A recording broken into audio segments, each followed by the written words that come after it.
Halo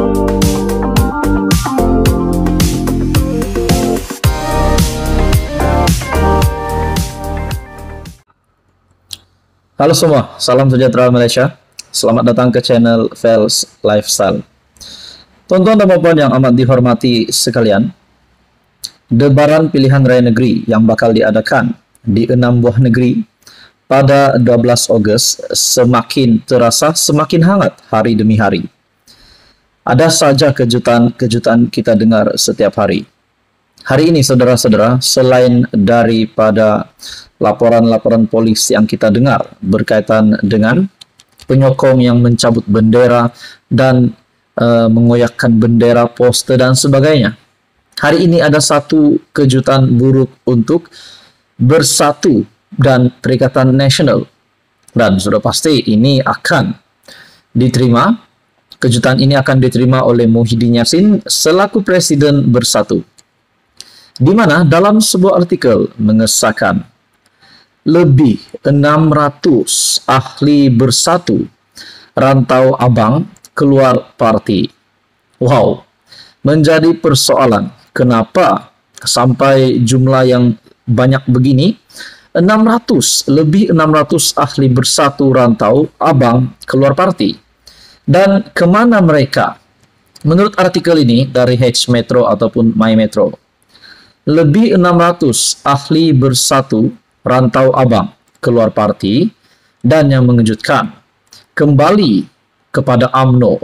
Nah, saudara-saudara, tuan-tuan dan puan, adakah ini petanda bahwa ahli Bersatu yang keluar parti, yang masuk semula UMNO, ini menunjukkan kemenangan UMNO ataupun Kerajaan Perpaduan yang awal?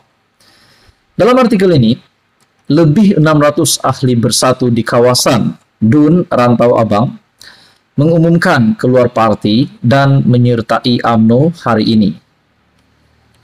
Bekas pengerusi penyelaras Bersatu Rantau Abang, Anwar Rosli berkata, mereka bertindak sedemikian kerana sudah jemu dengan pimpinan Bersatu di kawasan itu yang didakwa tidak menjaga kebajikan dan hanya menabur janji kosong. Selepas meneliti situasi politik semasa, ahli-ahli yang keluar pada hari ini merasakan telah dipinggir oleh pimpinan Bersatu di sini yang tidak mengambil berat terhadap masalah kami. Wow, ini satu lagi pendedahan yang mengejutkan untuk kepimpinan Bersatu dan disahkan pengakuan ini oleh bekas pengerusi penyelaras Bersatu. Dan inilah yang dinyatakan. Adakah inilah yang dilakukan kepimpinan Bersatu di DUN Rantau Abang? Dalam artikel ini, ramai antara kami di sini datang daripada golongan susah, tetapi Bersatu tidak menolong kami. Yang banyak menolong adalah UMNO sejak sebelum ini, dan mereka tidak pun memilih orang untuk memberi bantuan. Kebanyakan bekas ahli Bersatu yang keluar parti membabitkan mereka di kawasan pusat daerah mengundi, balai besar dan taman Permin Indah. Menurut Anwar, ramai lagi ahli Bersatu, khususnya di Dungun, akan mengikut jejak langkah mereka, meninggalkan parti itu dan menyertai UMNO dalam masa terdekat. Bekas Ketua Bersatu Cawangan Balai Besar, Jalaluddin Muhammad Zin, menyerahkan lebih 600 borang permohonan bekas ahli Bersatu itu untuk menyertai UMNO kepada Timbalan Ketua UMNO bahagian Dungun, Nur Hisham Johari. Artikel ini pada 5 Ogos. Saudara-saudara, ini satu lagi petanda bahwa mungkinkah Bersatu bakal tewas. Mungkin tidak sahaja di DUN Rantau Abang, tetapi mungkin di mana-mana DUN yang bertanding, di mana-mana DUN yang Bersatu hantar calon ataupun Perikatan Nasional. Ini membuktikan bahwa kepimpinan Bersatu di DUN Rantau Abang adalah tidak baik disebabkan lebih 600, bukan jumlah yang sedikit, bukan satu orang, bukan dua orang. Bagi saya, saudara-saudara, ini satu lagi kejutan buruk untuk Bersatu dan Perikatan Nasional. Jadi saudara-saudara, apa komen Anda? Teruskan bersama di dalam channel ini untuk info yang seterusnya. Mohon bantu channel ini dengan menekan butang like, share, dan subscribe. Halo semua, salam sejahtera Malaysia. Tuan-tuan dan puan-puan yang amat dihormati sekalian. Satu lagi kejutan baru untuk PAS Kelantan. Kita tahu sudah lama PAS Kelantan ataupun kerajaan negeri memerintah Kelantan. Tetapi ada beberapa masalah ataupun ada satu masalah utama yang tak selesaikan. Dan ini disuarakan oleh pempengaruh ataupun influencer, yaitu Syamie Shazli. Namun saudara-saudara, apa yang berlaku selepas itu yang mengejutkan. Tapi bila kita melihat dalam sebuah artikel, Syamie Shazli reda jika diboikot.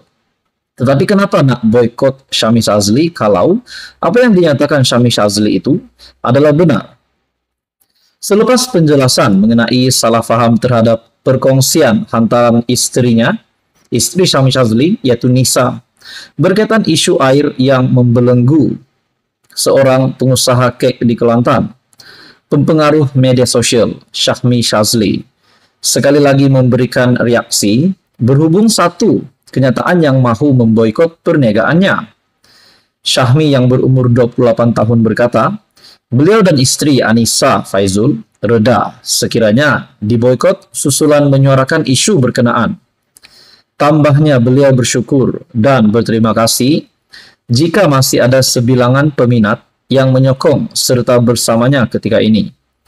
Kalau Mi dan Nisa diboikot sebab bersuara untuk kebaikan rakyat senegeri, tidak mengapa Mi reda.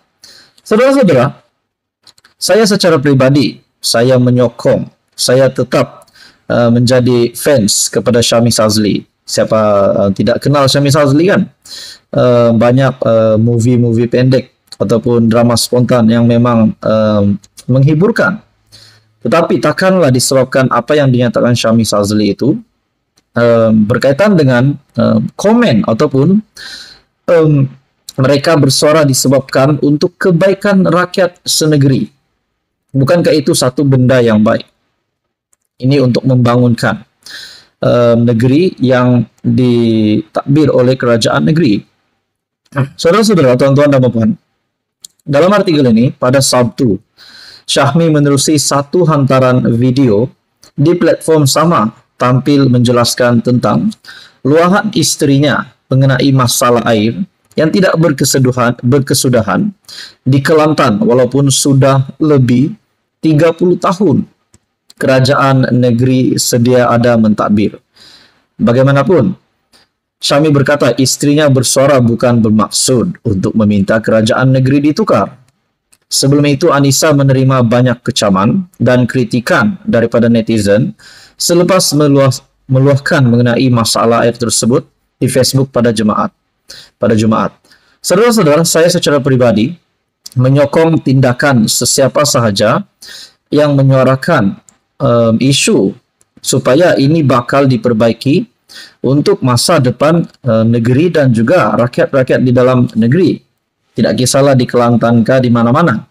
Jadi saudara-saudara, tuan-tuan dan puan, selama 30 tahun seperti apa yang dinyatakan di dalam artikel ini, patutkah kalau memang bukan kerajaan negeri ditukar tetapi masalah ini patut dibendung? Saudara-saudara, tuan-tuan dan puan, melalui Facebook Ana Tahu juga menyentuh berkenaan ini. Facebook page Ana Tahu menyatakan Ambo bersama Syamie Shazli. Rezeki ditentukan oleh Allah, bukan walaun. Di mana dalam caption tersebut menangkap sebuah screenshot daripada page Syamie Shazli Production. Kalau Mi dan Nisa diboikot sebab bersuara untuk kebaikan rakyat senegeri, tak po Mi reda. Yang mana masih ada bersama Mi, moga Allah membalas kebaikan semua. Saudara-saudara, menurut Anda pula, apa komen Anda? Patutkah kerajaan negeri ditukar ataupun patutkah isu ini yang sepatutnya diselesaikan? Saudara-saudara, tuan-tuan dan puan, teruskan bersama di dalam channel ini untuk info yang seterusnya. Mohon bantu channel ini dengan menekan butang like, share, dan subscribe. Tuan-tuan dan puan semua, salam sejahtera Malaysia. Setelah apa yang dilakukan Sanusi berkaitan dengan ucapannya lah yang menyentuh isu 3R, berkaitan dengan kecurian unsur nadir bumi ataupun RI. Banyak komen yang saya dengar dan saya lihat, terutamanya di dalam video-video yang ada di dalam channel ini.